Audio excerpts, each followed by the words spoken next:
Hi. Welcome to Brews, Books, and Barbells. Episode 1. Episode 1. We did it. We did it. How great. I know. My goodness. Cheers.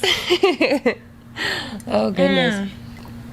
Oh, that's so, we would not be Brews, Books, or Coffee without... Brews, Books, and Barbells. My God. That was good. All right. Yeah, so take 2.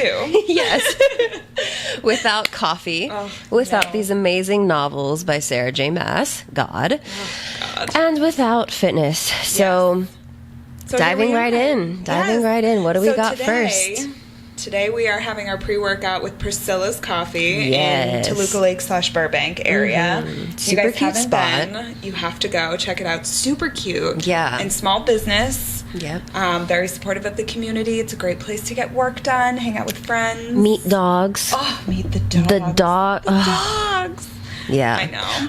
Yeah. Yes. It's so great. It's such a, it's funny. It's such a community thing to walk in and then see people just working all together, hanging out, dogs hanging out, just to grab coffee and, or little pastries. In this case, that Priscilla's does do the pastries. I know they bring also in a lot of local small businesses too to sell their product there. There's a lot of gifts. You can buy your whole coffee beans there. They're good with that too. Really, really cool. Got that. Yeah. So what did you order today? Today I got the Cafe Viennese. Okay, so this is espresso with cacao and cinnamon, and I use almond milk in all my coffee.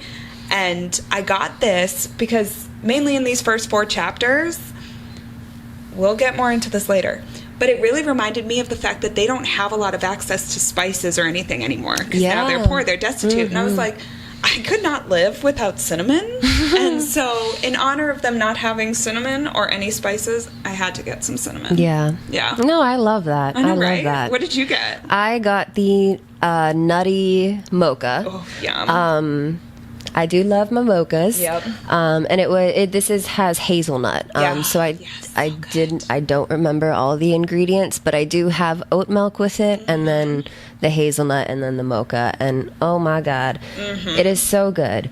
Good. I got this because with what we're going to dive through with the chapters and knowing the setting of what is taking place, it really just, hazelnut gives me a kind of a nice, warm, welcoming kind of energy. And as we're going to get into seeing the cottage that we're first introduced to, Feyre's the main character, her home where she grows up, it just feels like it's just very settling in. I like that. Yeah, so that's why I went with that. Oh, good choice. Yeah, so go check out Priscilla's. Yes, it's you pretty can't cool. do it wrong. Pretty cool. All right. So let's dive in. Let's go into this warm-up because there's just, for 4 chapters, there's so much to discuss because you really, really, really get brought into this world almost immediately. Like right off the bat, we open, it's a labyrinth of snow and ice, which Sarah's brilliant with imagery and just with her colors and her descriptions, it is phenomenal. Yeah. And you're just sucked in. And I just wish when you read this, you really kind of feel like you're there. And I know we've talked about that. Like, oh my God, you feel like you're immersed in this world already. And it's cool too because you can be easily immersed without having to be a total bookworm. Like it's not like you have to know in your mind how to create imagery and how to create these certain things that are being described to you. It kind of, she writes it in a way, like I was saying, so intelligently, but then also so easy for just anyone to truly understand, which in future will be great. Oh my God. For what we do with that imagery. Yeah. We get into some stuff. But for now. Yes. It was just, like her description of the hunger, because hunger is huge here too. Like, it's again something like we may not have experienced this direct amount of hunger, just like we might not have experienced any of these images or anything going on, right? Yeah. But the way she writes, the gnawing ache, just you those feel words. It within your body as you're reading exactly. And it's what's so freaking cool. And then of course this all, again, just the way she writes is seen prominently throughout these books. Like, oh my God, does she immerse you right in? So book, of course, is taking in the perspective of Feyre. A little, I guess, backstory with her is she has a family. They live in they live into the mortal world. So it's taken north and south. North takes all of the fairies. South takes all of the human realm. And she lives with her family, 2 sisters and a father, which we'll be introduced to. And they live in, the world is Prithian. So that is really just, I love the names of these cool places. Name. You're like, damn, that's a freaking cool name. For like that it's really cool once you know how to pronounce it. Also, gotta listen to those audiobooks, otherwise I'm saying every name in the series literally it's so funny. Oh my God. I know. And thankfully I liked that it was Nesta and Elaine. Don't know Dad's name. Dad's name I don't think is ever said. I don't think so. I don't think so either, because even like later on, spoiler, it's not said. And I'm like, oh, that's really interesting.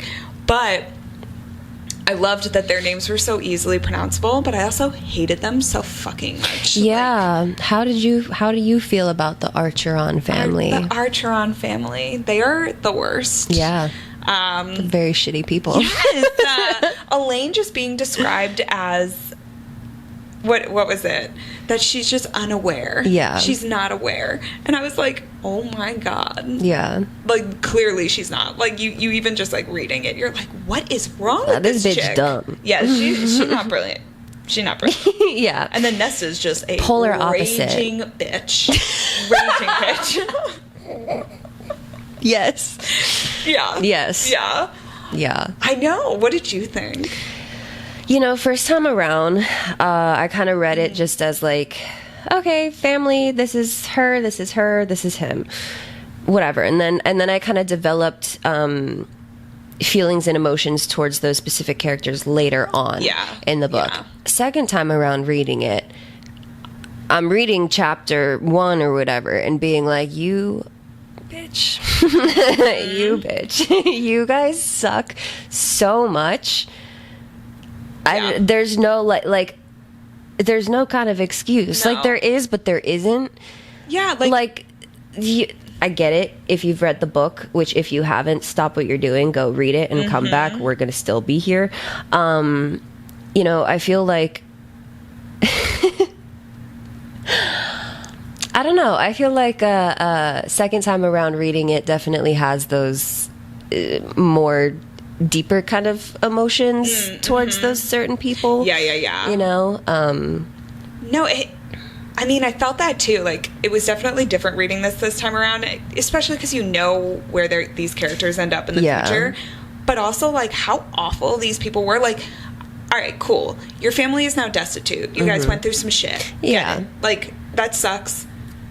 Really, really. But you don't have to be a shitty person. Yeah, but like, that was what I was gonna say. You're gonna go send your youngest sister out into the woods to go hunt for you.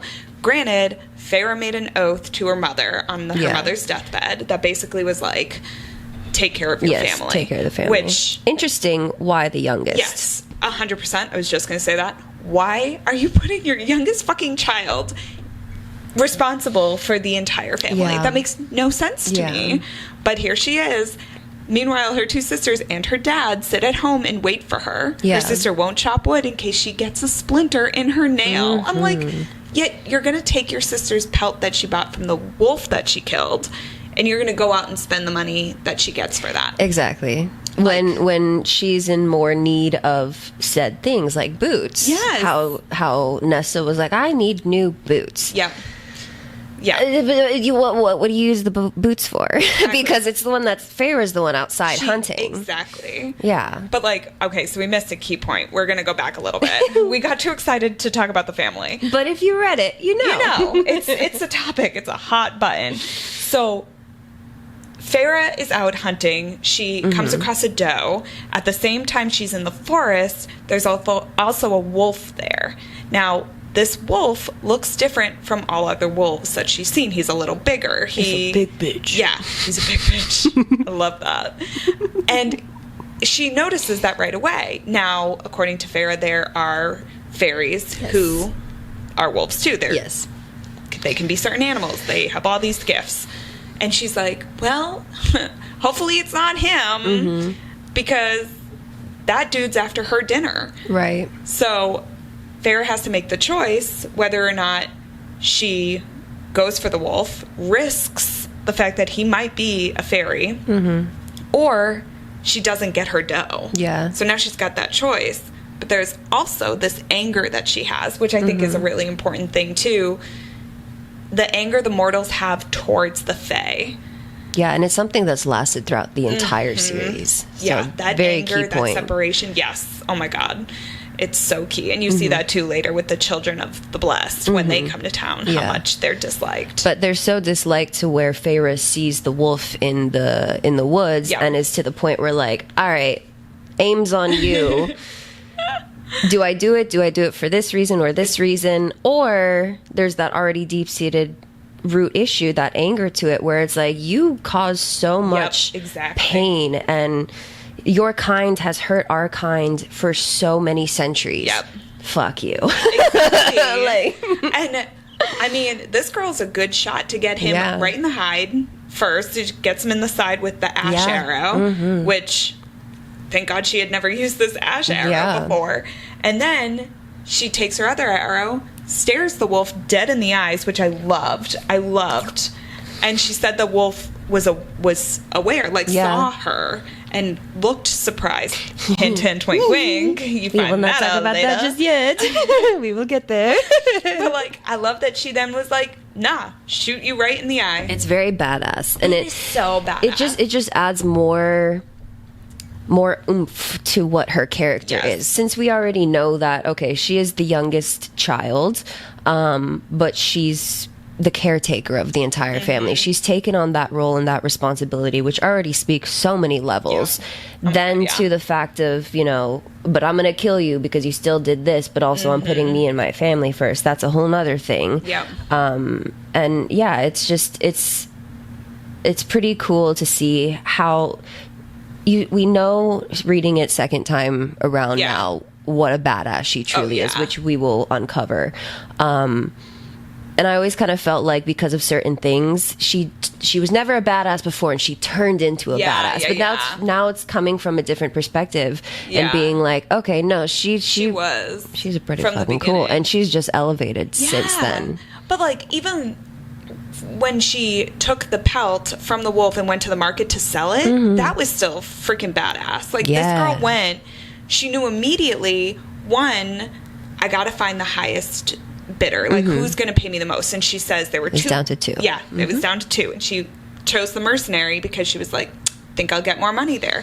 But like, to have that knowledge to like inherently know, okay, cool, I'm going to look at these two people, I'm going to choose which one's going to give me the most amount of money, and to not be afraid to haggle like that. Like, I'm afraid to ask a freaking store employee where like a section is. Or to, like, when you order something and it comes out wrong, and you're like, it's I don't want to say that. But meanwhile, this bitch is over there haggling for her family without like a second thought. And I just loved it. Even with the whole, like, just going on again, how she's a badass and the knowledge. I know it takes a certain kind of knowledge to be a hunter and to be in that sort of environment and live that kind of way. But even just as we were talking over this, like, how she had now a dead doe and now a dead wolf. Obviously, the chick's less than like 100 pounds because of how hungry they are. So she can't take both, and she's miles and miles away from her home, and she can't, obviously, taking 2 trips is unrealistic. And so she decided that skin the wolf right then and there, use that skin to then protect the wounds of the doe that is going to now feed her family for the next like week and a half. So. Which is great. And then, you know, that, but then also the thought of, which I wouldn't even think about either, is how she not only wanted to cover the wounds, whatever, but to cover it in the way so where there's no traction of blood back to her place, because then she'd just be attracting whatever else is in the woods back to her place. Yeah, and like the mercenary even says that things are escaping through this wall, and this wall was part of the treaty, signed 500 years ago, and it was meant to separate the fairy lands from the mortal lands, and they built it so that the fairies wouldn't come over into the mortal lands. But now you're finding out that no, these fairies have been coming over, attacking people, killing people, raising towns, and now you're like, oh shit, was that wolf that Farah killed part of this? Yeah, what could part it have of this been? Creature that slipped through the walls? Because now you're like, oh, if that's the case, what does this mean? Right. And not only that, but also not only fairies coming into the mortal world, but mortals are also going into there, which we learn with the children of the blessed. Yes. Ooh, there's something else. There's man. something. There's something. What are you feeling? What do you think of them? Well, it's interesting because like they're described as looking pristine when in this world no one is pristine. Everyone's struggling. Everyone's poor. Yeah, everyone's poor, destitute. No one has anything. These people are all groomed and polished and wearing silver bells made of real silver. It was a point to say real silver, and you can tell that some of these people, yes, hate them for the fact that they preach, just in general. But then you've got people like Nesta who hate them because she's jealous as shit. Like, she is mad for their loss of status. She's mad at what happened to the family. Yeah. It is very evident, which, again, this is foreshadowing the future when you really get to know Nesta. But it's like, oh my God, these are not liked. And I didn't like them either. Like, I don't like people who, like, hassle you on the middle of the street anyway. But I'm, like, reading it going, oh my God, this is not fun. Yeah. Absolutely. Yeah, I agree with that. I also kind of admire them, though, in the way of, like, just because obviously we know what we know and the series that we're truly reading. Yes, we do. To still have that sort of respect towards these people who have such a bad rep on them, it to the mortal world, because they see them as gods and they see them as the saviors, and they're amazing, which they're not wrong.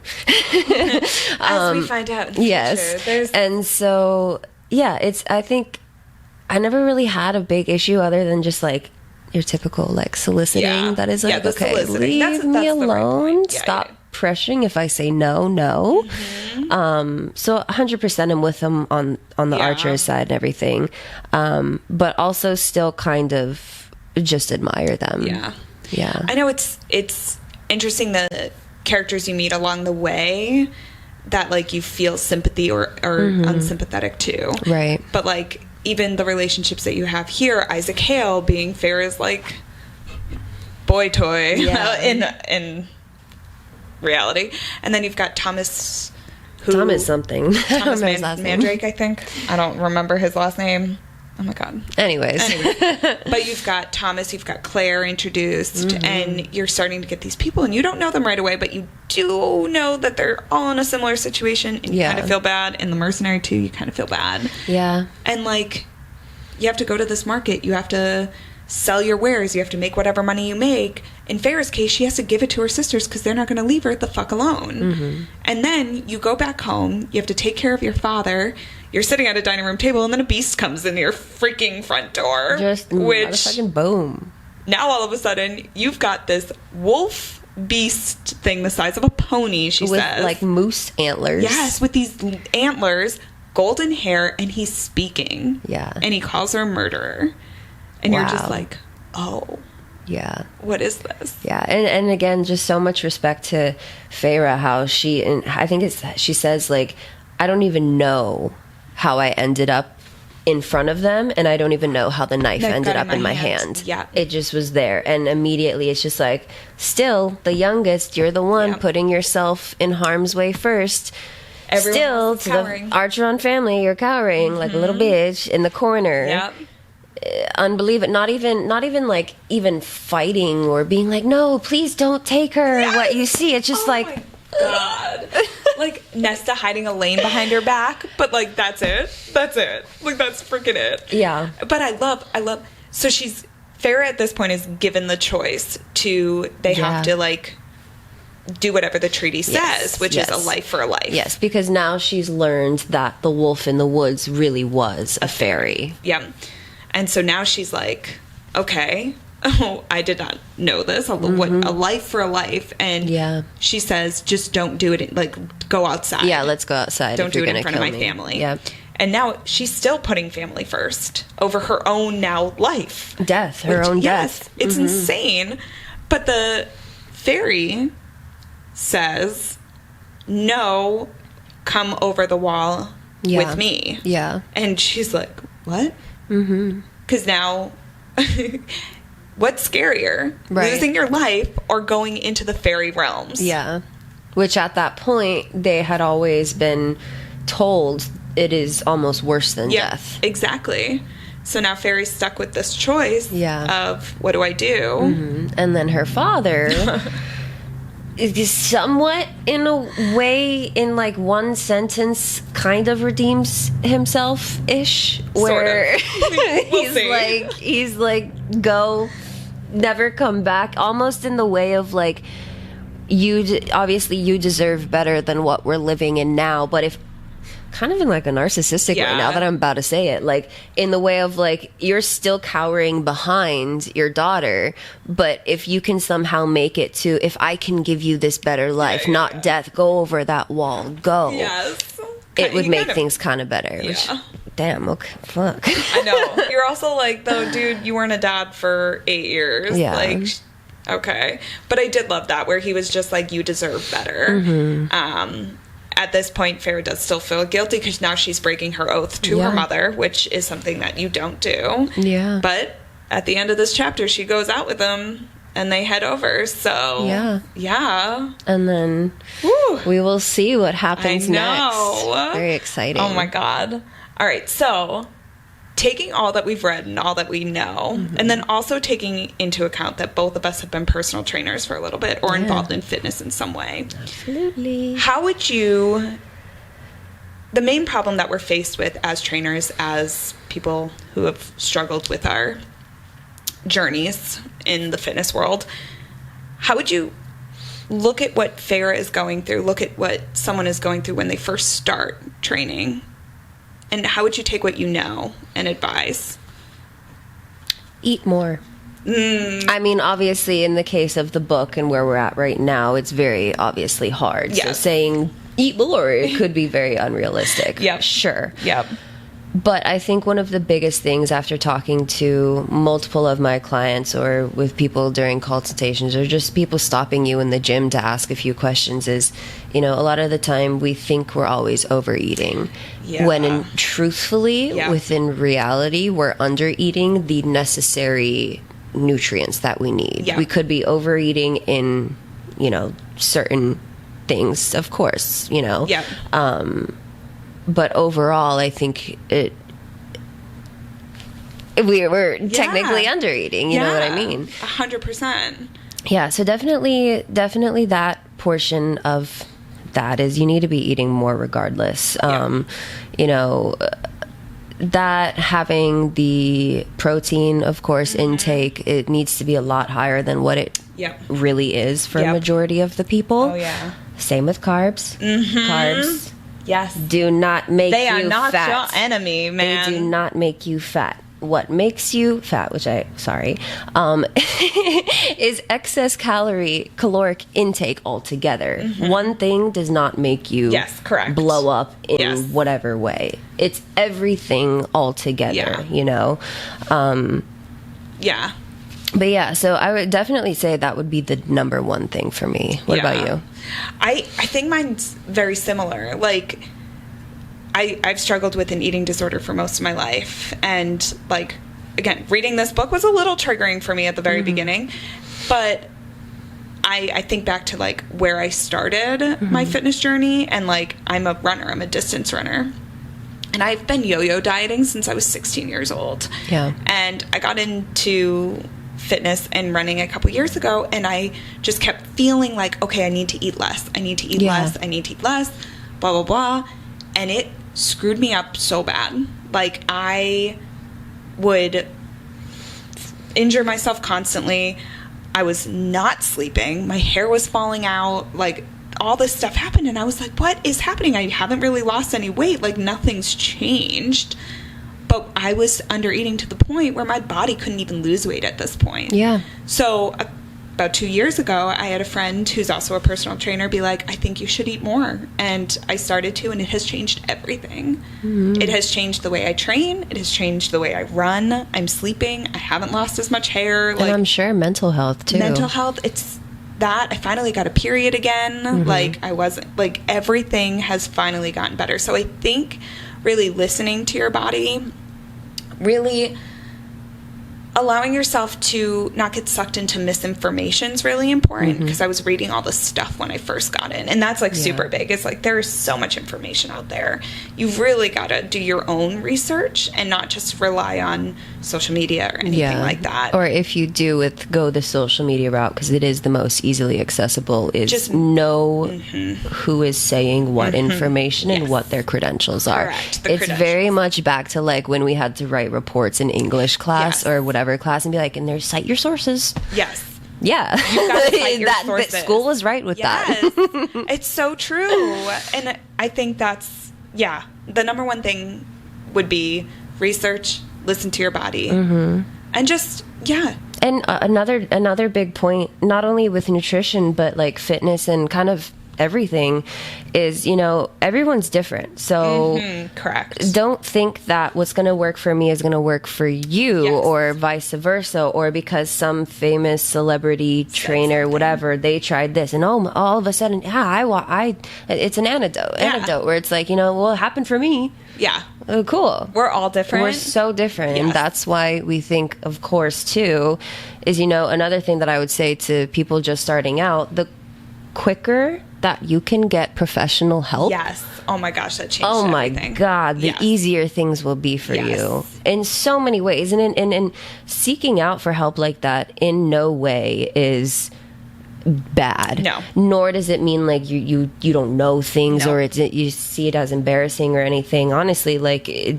quite the opposite. Yeah. You're open to learning, and you're going the right route to begin with, And it'll be safer in the long run, and you've got support. And that's what everybody needs. We all need support. Trainers have trainers. Yeah. We both have trainers. Oh my goodness.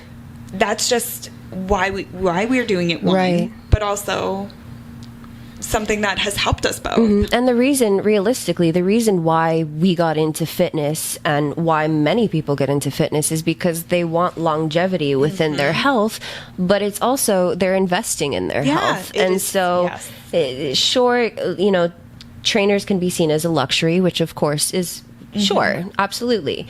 But it's also an investment not only to them, but to yourself and your own health. 100%. I believe, it's another form of self-love, and the highest form of self-love, because you're giving that true love attention to yourself. Oh my God, I 100% agree. Yeah. Well, on that note, what was your thorn in your rose for this week? Woohoo! Okay.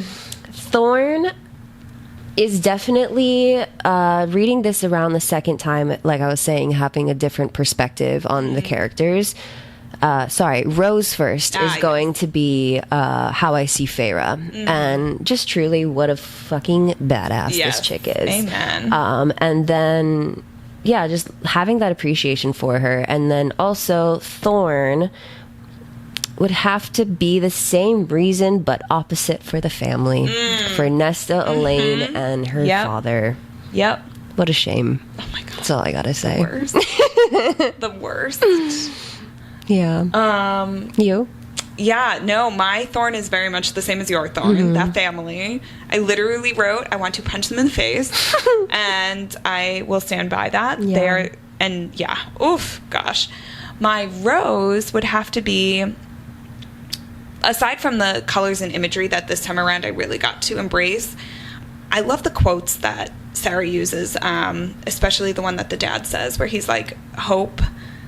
And Feyre is like, there is no hope. And for some reason that really stuck with me. And I think that is because I know what I know. Yeah. And I just think that is such a beautiful thing for him to say. Yeah. Yeah, it's definitely, ironically, a heartwarming thing to say in such a devastating situation. One of those situations where it's like you have no sense of hope, but really in reality things are on their way to working out for you. And it's like the universe saying, just a little bit longer. Just hold on a little bit longer. I love that. I got you. Yeah. Oh, that's so nice.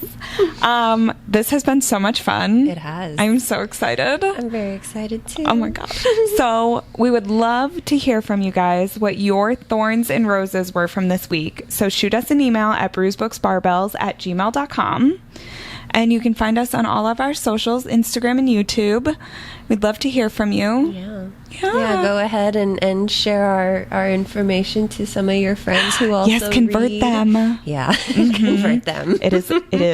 It's time. Yeah, and like and subscribe, and we'll see you next week for some more. See you next week. Bye.